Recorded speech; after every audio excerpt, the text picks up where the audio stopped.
Olá, bom dia a todos.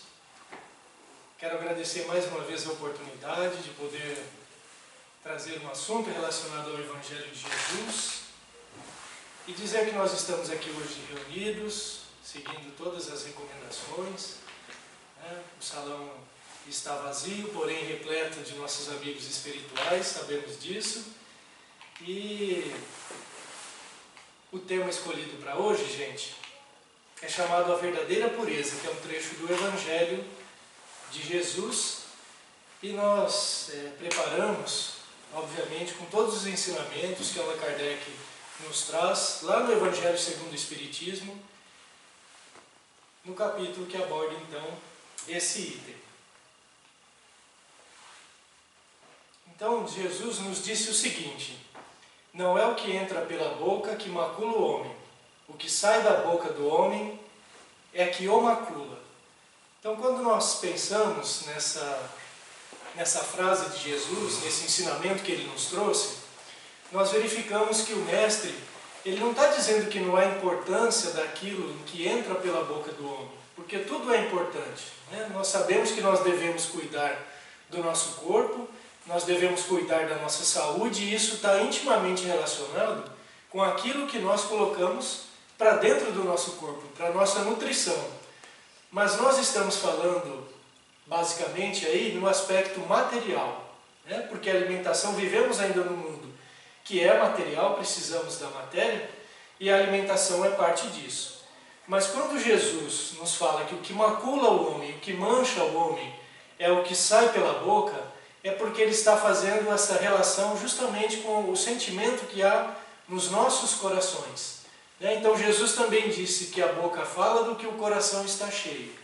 Então isso é importante para que nós possamos examinar a qualidade do nosso pensamento. Não que nós ainda estejamos totalmente imunes à possibilidade de pensar em algo que não é bom, porque somos espíritos em uma construção evolutiva. Estamos a caminho de nos tornarmos um dia espíritos puros. Então, ainda somos assaltados, às vezes, por pensamentos que nos perturbam. Mas a grande chave que Jesus veio nos trazer com essa frase, é que nós devemos examinar aquilo que está saindo da nossa boca. Porque isso vai estar relacionado com o que nós estamos pensando. E o que estamos pensando, isso naturalmente é de nós, mas também pode ter uma relação com o tipo de espírito, às vezes, em que nós estamos nos afinizando. Então, daí a importância de nós mantermos e procurarmos a todo custo manter um pensamento elevado, e a prece é o nosso melhor recurso nesse aspecto. Então, é interessante quando a gente começa a estudar as obras de André Luiz, e nós percebemos que os espíritos benfeitores, conforme ele vai nos narrando, em vários dos seus livros, esses espíritos que trabalham de forma incessante, se a gente começar a prestar atenção, na maioria das vezes, durante o trabalho, após o trabalho, antes do trabalho ser realizado, eles sempre estão em oração. Então a oração é isso que nos conecta, A prece vem de encontro com como está a nossa fé, no que acreditamos, como estamos enxergando as coisas da vida, e isso vai se refletir então no nosso comportamento. Então Allan Kardec coloca um trecho, neste capítulo, que é a respeito do fariseu que convida Jesus para jantar em sua casa. Então isso está lá no Evangelho segundo o Espiritismo, capítulo 8, que é intitulado Bem-aventurados os que têm puro coração. Então esse trecho diz o seguinte: um fariseu convidou Jesus para jantar e entrou a dizer consigo mesmo: por que ele não lavou as mãos antes de jantar? Olha aí a preocupação com a forma, com o que é externo. E Jesus, porém, lhe disse: vós outros fariseus pondes grande cuidado em limpar o exterior do corpo e do prato. Entretanto, o interior dos vossos corações está cheio de rapinas e iniquidades. É justamente isso que a gente acabou de comentar. Essa preocupação, às vezes, com o que é externo.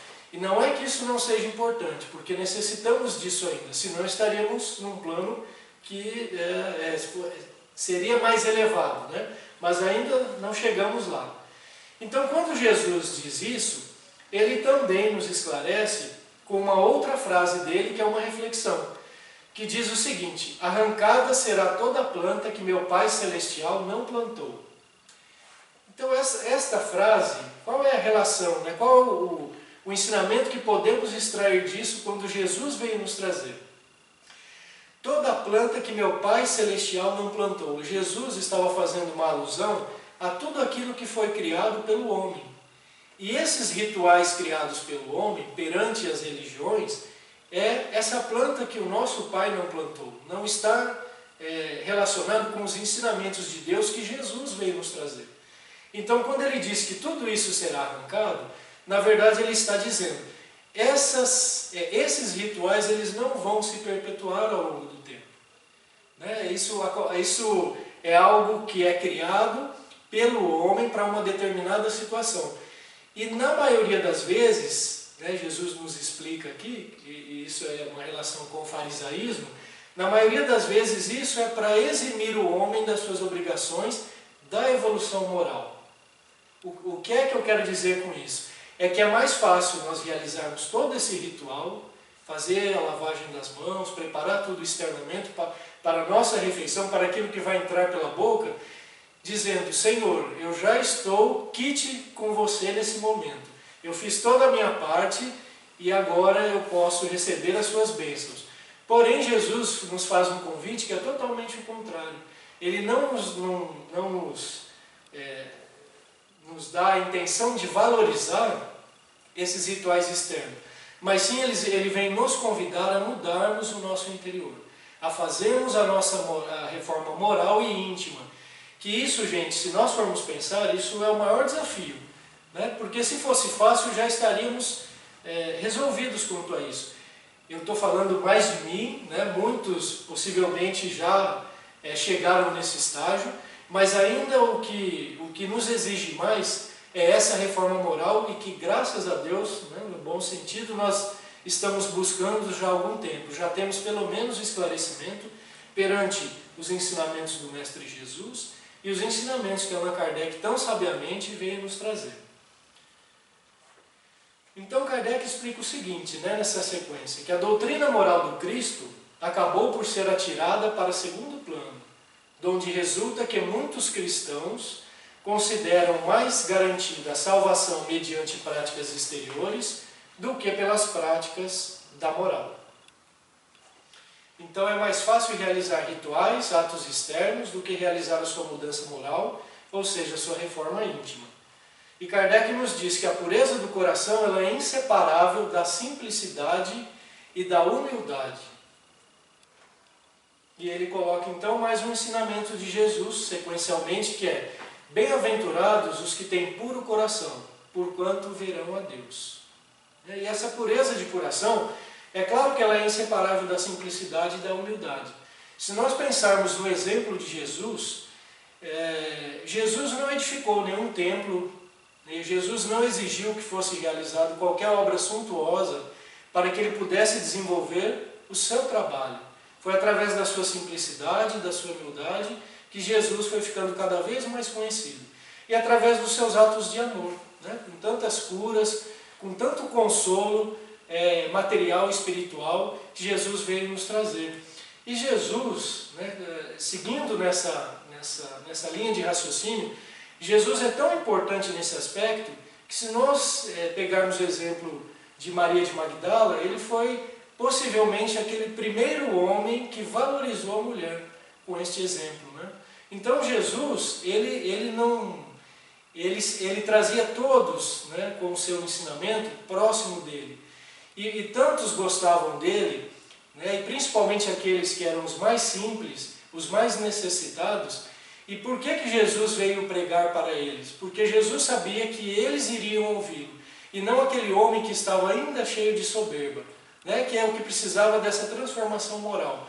Tanto é que ao longo da história nós vamos verificar que só depois de 300 e poucos anos é que os romanos realmente passaram a aceitar Jesus, vamos dizer assim, dentro da criação da Igreja Católica Apostólica Romana.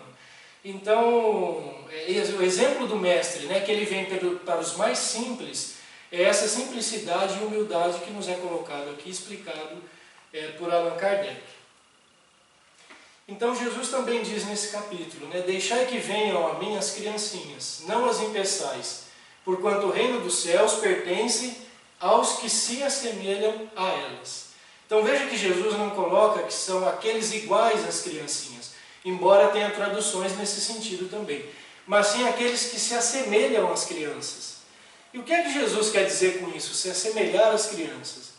Está ligado ao que nós comentamos anteriormente, a essa simplicidade, essa pureza, essa verdadeira pureza que é o que Kardec aborda nesse capítulo. Então, quando Jesus diz isso, ele se refere à infância moral do ser humano. Então, esse ensinamento vem para os, segundo Kardec, na sua explicação, vem para os fracos, para os escravizados e para os viciosos. Na questão 97 do Livro dos Espíritos, é perguntado o seguinte por Allan Kardec: existe um número determinado de ordens ou graus de perfeição entre os espíritos? E a resposta é muito interessante. Diz assim: o número é ilimitado, pois não existe entre essas ordens uma linha de demarcação traçada como uma barreira. Então essa resposta dos espíritos já faz a gente pensar que pode ser que nós estejamos transitando entre mais de uma ordem, de acordo com algumas atitudes ou algumas características que nós já absorvemos. Por isso é importante não ser tão ortodoxo, em determinadas coisas. Bom, o espírito de tal classe é assim, o de segunda classe é assim, a gente não pode... Me parece, por essa resposta dos espíritos aqui, que não há essa linha tão exigente, vamos pôr dessa forma. E aí a resposta dos espíritos continua da seguinte forma: podem-se colocar em primeiro lugar aqueles espíritos que tenham alcançado a perfeição, os espíritos puros, seriam os de primeira ordem. Os da segunda ordem alcançaram a metade da escala. O desejo do bem é a sua preocupação. E os da última ordem estão ainda no início da escala. São os espíritos imperfeitos, caracterizados pela ignorância, o desejo do mal e todas as más paixões que lhes retardam o progresso. Então vamos, através dos ensinamentos de Kardec, vamos esmiuçar um pouquinho essas três ordens. Então de terceira ordem, de segunda e de primeira. Começando pelos de terceira ordem. Quais são as características que nos são transmitidas através da obra de Kardec quanto a esses espíritos? Então, isso é colocado pela resposta dos espíritos como caracteres gerais. Então, de terceira ordem, predominância da matéria sobre o espírito, propensão ao mal, ignorância, orgulho, egoísmo e todas as más paixões que lhes são consequências. Têm intuição de Deus, mas não o compreendem. Então, a gente vendo essas características, pessoal, é um convite para a gente ir balizando o que é que nós precisamos, talvez, focar mais para a gente conseguir migrar para uma ordem um pouco mais evolutiva. De segunda ordem, são chamados de bons espíritos, caracteres gerais, predominância do espírito sobre a matéria. Então, já é diferente do outro em que a matéria predomina. Desejo do bem. Suas qualidades e seu poder em fazer o bem estão relacionados com o adiantamento que alcançaram. Uns têm ciência, outros a sabedoria e a bondade. Então veja que, mesmo aqui, ninguém está completo ainda. Alguns têm ciência, outros sabedoria e bondade. E se a gente consegue evoluir numa existência buscando os dois lados ou tentando um equilíbrio, esse é o melhor caminho, seria o mais aproveitável dentro de uma existência. Compreendem Deus e o infinito e já desfrutam da felicidade dos bons. São espíritos venturosos pelo bem que fazem e pelo mal que impedem de ser feito. Muito bem. E por último, nós temos os espíritos de primeira ordem, que são chamados espíritos puros, que é elencado por Kardec como caracteres gerais o seguinte: não sofrem influência da matéria, apresentam superioridade intelectual e moral absoluta em relação aos espíritos das outras ordens. Não passam mais por provas e expiações. São mensageiros e ministros de Deus, cujas ordens executam para a manutenção da harmonia universal. Os homens podem entrar em comunicação com eles, mas bem presunçoso seria, olha que interessante, né, o que nos é dito aqui, bem presunçoso seria aquele que pretendesse tê-los, ou seja, ter esses espíritos de primeira ordem, né, puros, constantemente às suas ordens. Então essa é a última característica, né, de que os homens podem entrar em comunicação com eles, mas achar que o tempo todo eles estão à disposição de nós, isso seria presunçoso. Olha que interessante.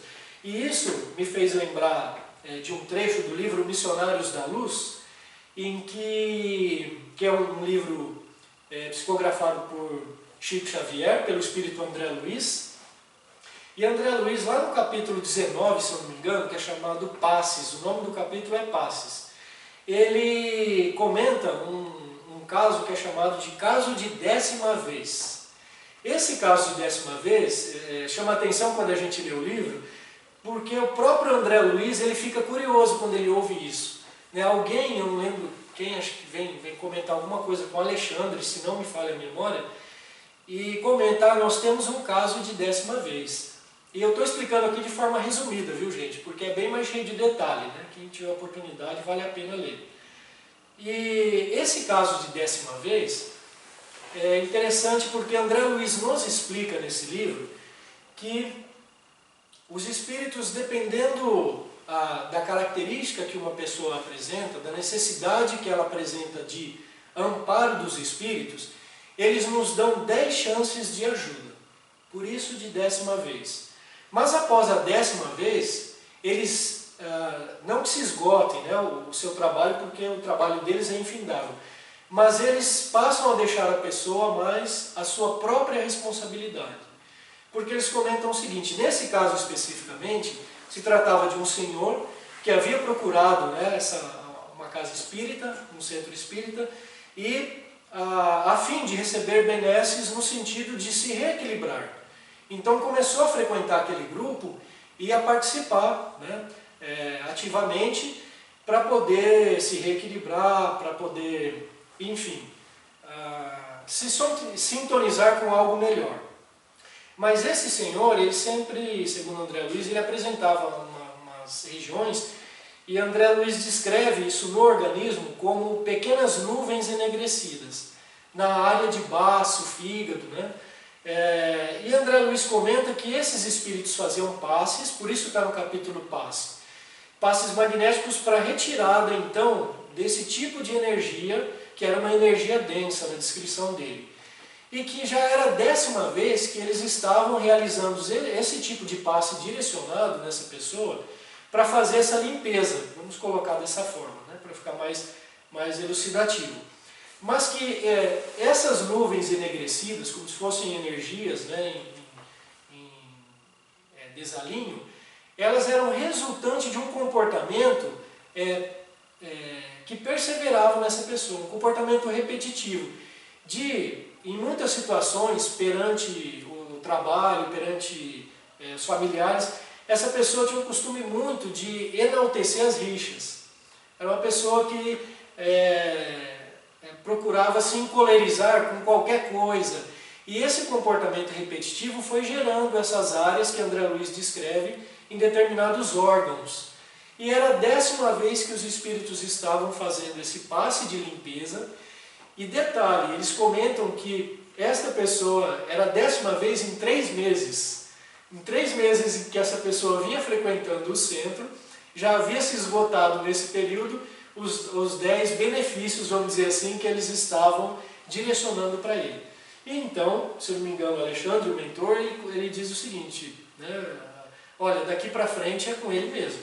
A gente já fez a nossa parte, né, como estamos dizendo, são 10 vezes promovendo isso, daqui para frente é com ele. Mas André Luiz, né, não contente, e por isso é muito interessante a obra dele, ele pergunta, mas daqui para frente o que vai acontecer? Então ele fica abandonado? ele não vai receber mais nenhum. E aí é esclarecido André Luiz que não. Fala, olha André, enquanto ele permanecer assim, aparentemente ele estará abandonado. Mas a partir do momento que ele mudar e fizer uma prece verdadeira, pedindo a nossa ajuda, imediatamente ele será amparado de novo. Então a gente extrai disso, né, que a nossa pureza, inclusive do organismo, ela necessita também do nosso pensamento, do que está no nosso coração. Nós nos transportamos novamente lá para o começo desse título, que é a verdadeira pureza. Que não é fácil para ninguém, gente. Ninguém aqui nasceu santo, ou se estivéssemos nessa condição, não estaríamos aqui, estaríamos realizando trabalhos maiores ainda, né?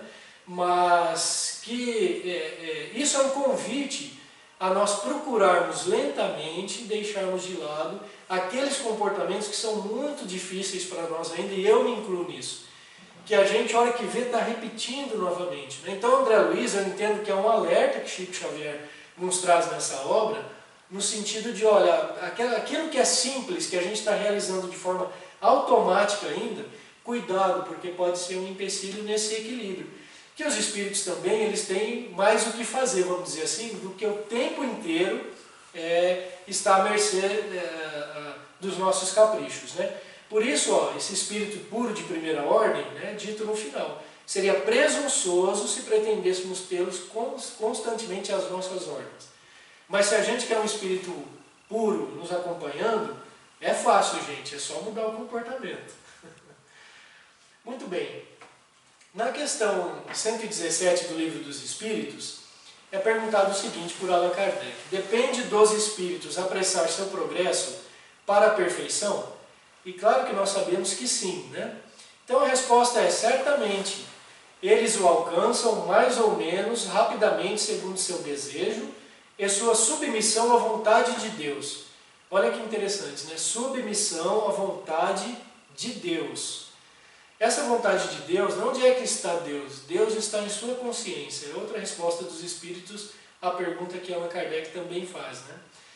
E aí ele continua da seguinte forma, o espírito respondendo. Uma criança dócil, então ele faz uma outra pergunta, né? Uma criança dócil não se instrui mais rapidamente que uma criança insubmissa?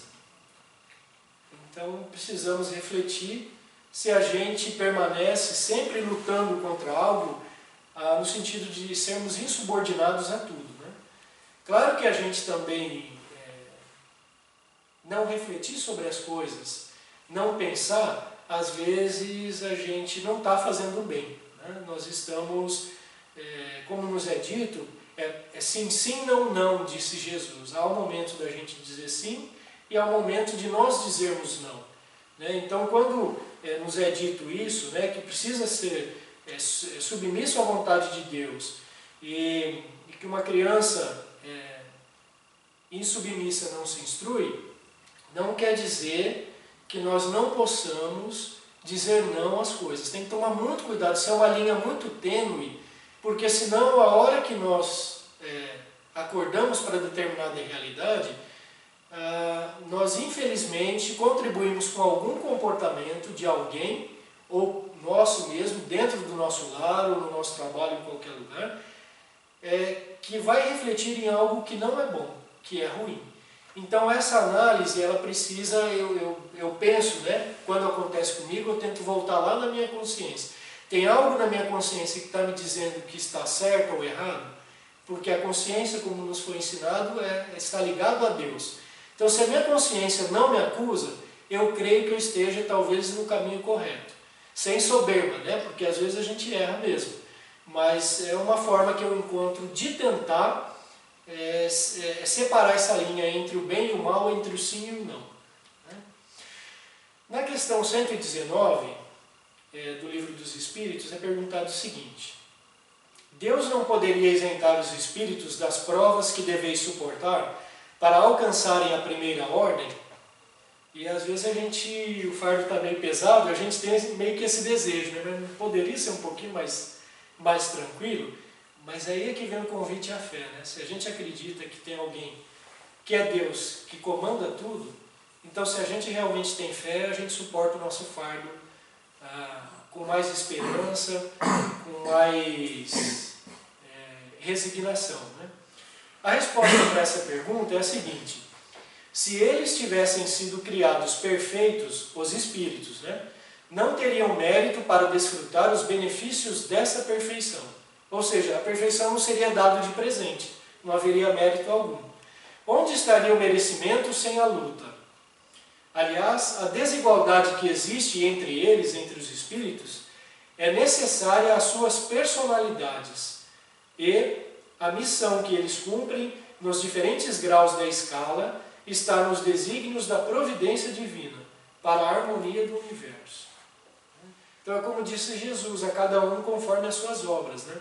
Parece uma palavra ser um pouco duro isso, né? Cada um conforme as suas obras, mas realmente é Jesus nos ensinando. Se você quer algo, se você quer dar um passo para frente, se você quer melhorar, examine a sua consciência, né? E perceba o que é que você está realizando antes de colocar a culpa em Deus.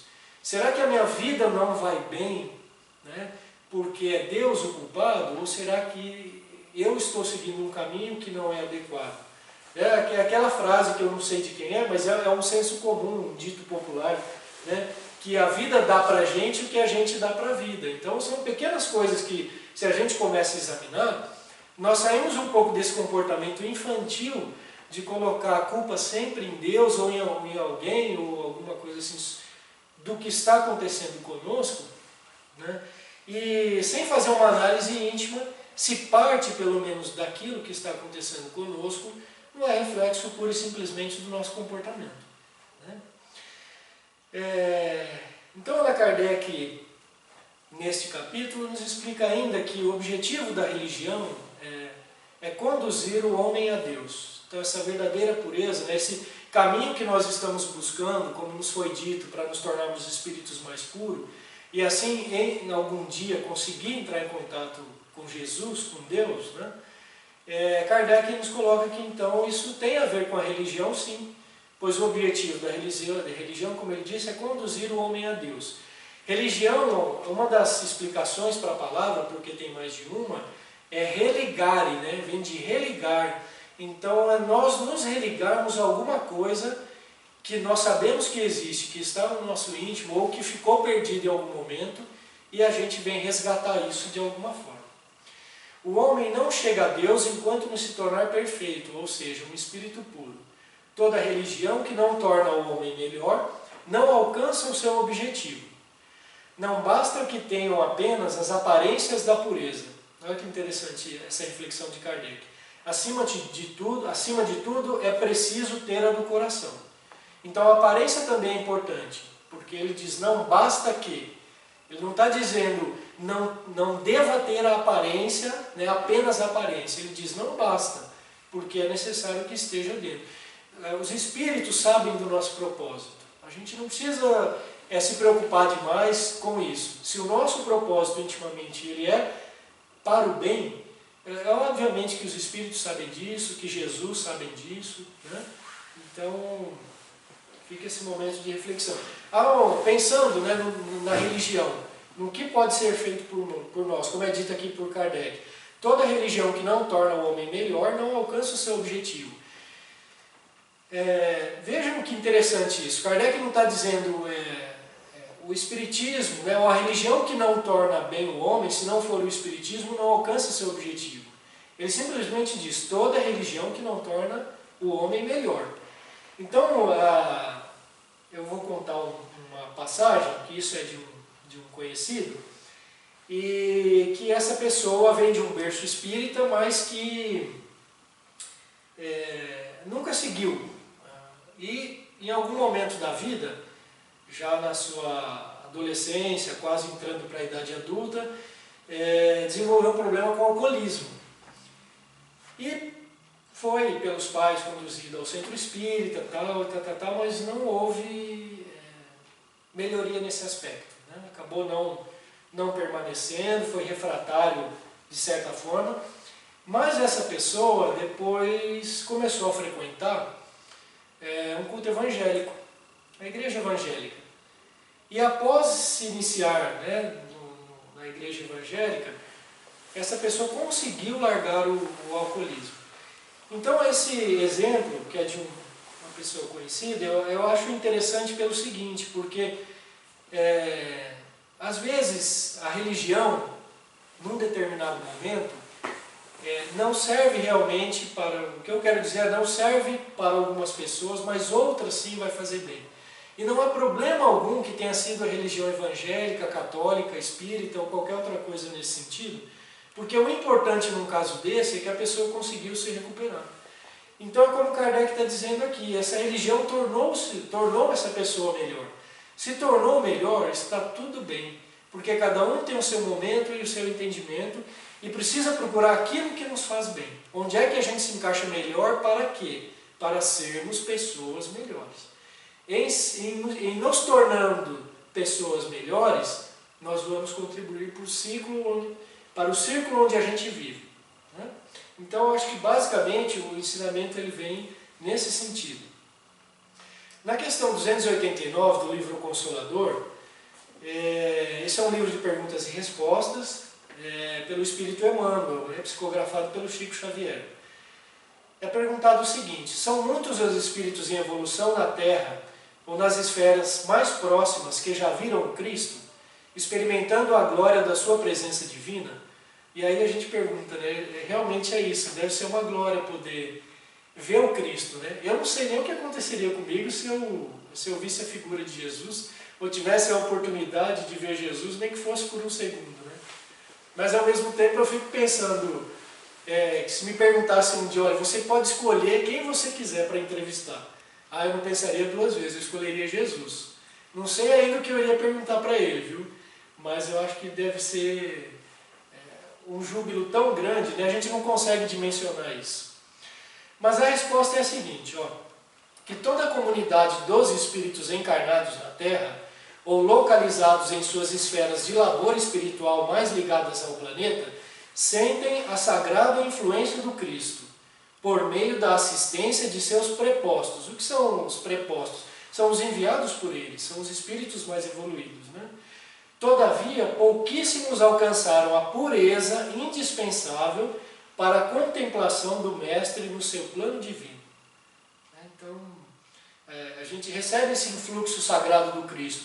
Nesse mesmo livro Consolador, há uma pergunta, que eu não lembro exatamente o que é, mas um trecho da resposta eu consigo lembrar, em que Emmanuel nos diz que todas as formas de vida no nosso orbe terrestre, quando foram criadas, receberam o influxo sagrado do coração do Cristo. Olha que interessante isso, né?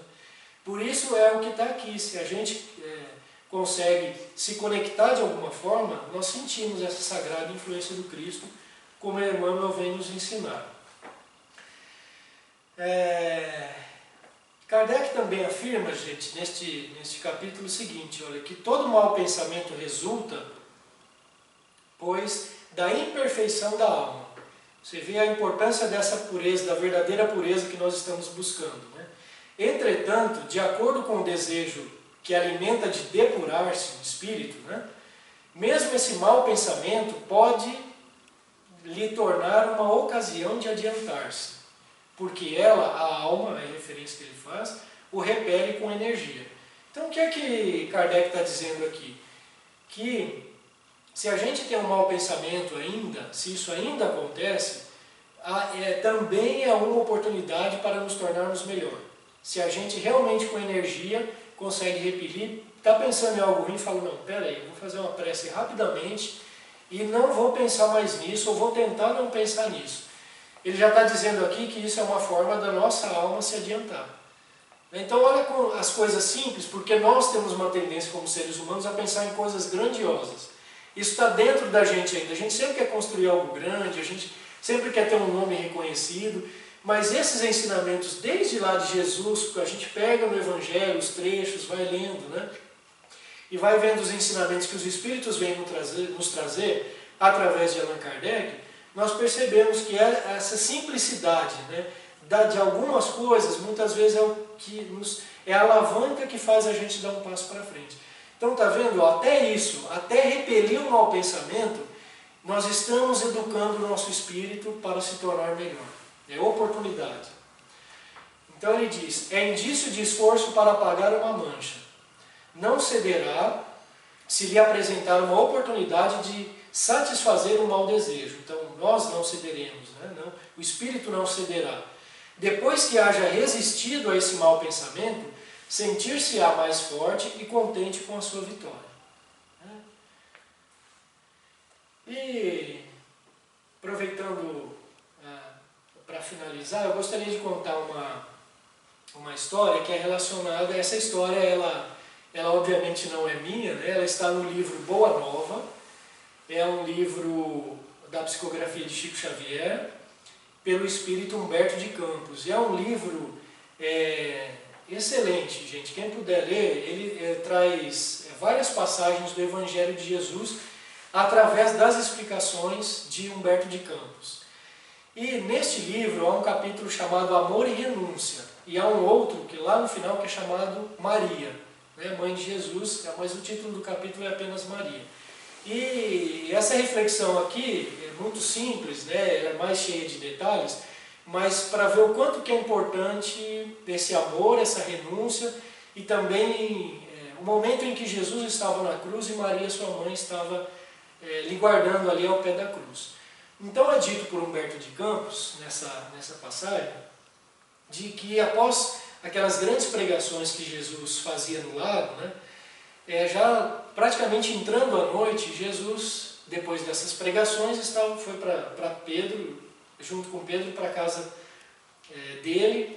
E chegando lá, Jesus começou a perceber que Pedro estava muito quieto, né, e ele resolve perguntar o que estava acontecendo, né? Por que Pedro estava quieto, pensativo, daquela forma.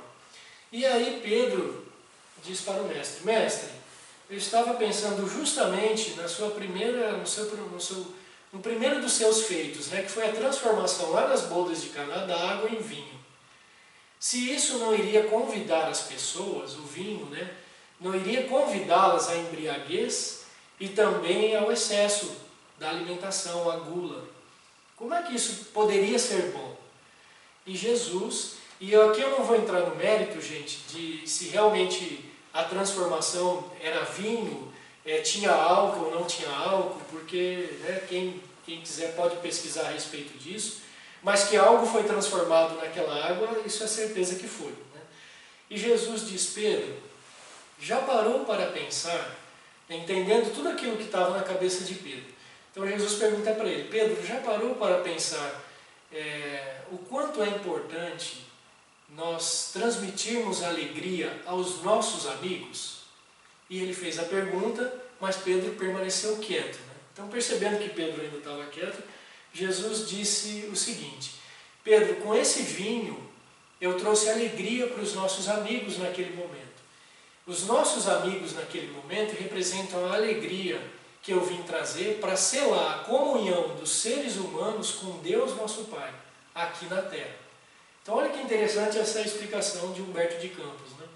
E Jesus continua dizendo que nós não temos noção do quanto é importante nós conseguirmos fazer com que um amigo nosso se torne alegre.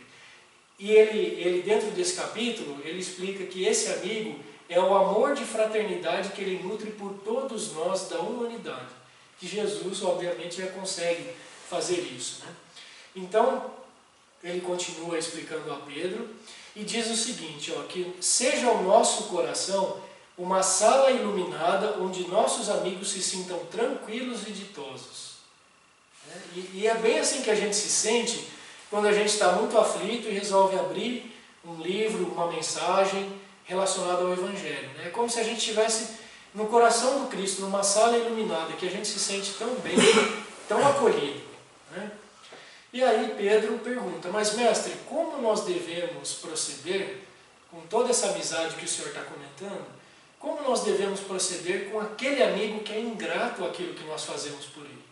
Então Pedro é extremamente importante porque ele reflete, né? Ele vem trazer... Esse livro traz muita alegria para a gente porque ele traz perguntas que... Como que eu não pensei nisso? É um ensinamento enorme. E ao mesmo tempo a gente pensou, só não conseguiu traduzir em palavras em algum momento, né?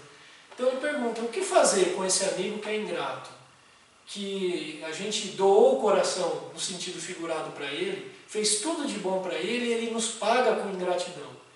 E aí Jesus diz para Pedro, Pedro, não se preocupe com isso, porque o propósito de tudo, Deus sabe. Nós estamos contribuindo com Deus e Deus sabe qual foi o nosso propósito. Se o nosso amigo nos pagou com ingratidão, não se preocupe com isso, porque isso está registrado de outra forma. E Pedro, então, entende aquele ensinamento de Jesus, e Jesus diz o seguinte, pode ser que um dia, Pedro, o vinho das bodas de Caná venha se transformar no vinagre amargo. Então aí Humberto de Campos me explica o seguinte, que é quase que uma premonição de Jesus, pelo que viria a acontecer com ele. E o que é esse vinho amargo que Jesus estava... Perdão. O que é esse vinagre amargo que o vinho realmente se transformou? Porque Jesus, gente, ele já sabia de tudo, né, que ia acontecer com ele. Foi justamente o que aconteceu, foi justamente a crucificação.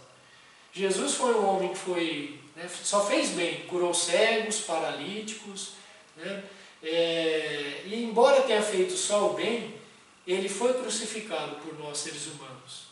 Foi isso que ele recebeu. Então, a transformação do vinho nesse vinagre amargo, que ele diz o seguinte, mesmo assim eu terei júbilo em sorvê-lo, mesmo que ele se transforme num amargo vinagre, eu terei o júbilo em sorvê-lo, por minha dedicação aos que vim buscar para o amor do Todo-Poderoso.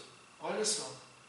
E realmente foi isso, Jesus foi para a cruz, permanece de braços abertos de madeiro até hoje, como exemplo para nós, de seu amor, de sua misericórdia, para que nós pudéssemos ser salvos, numa linguagem figurada, nos transformássemos como seres humanos, do ponto de vista moral.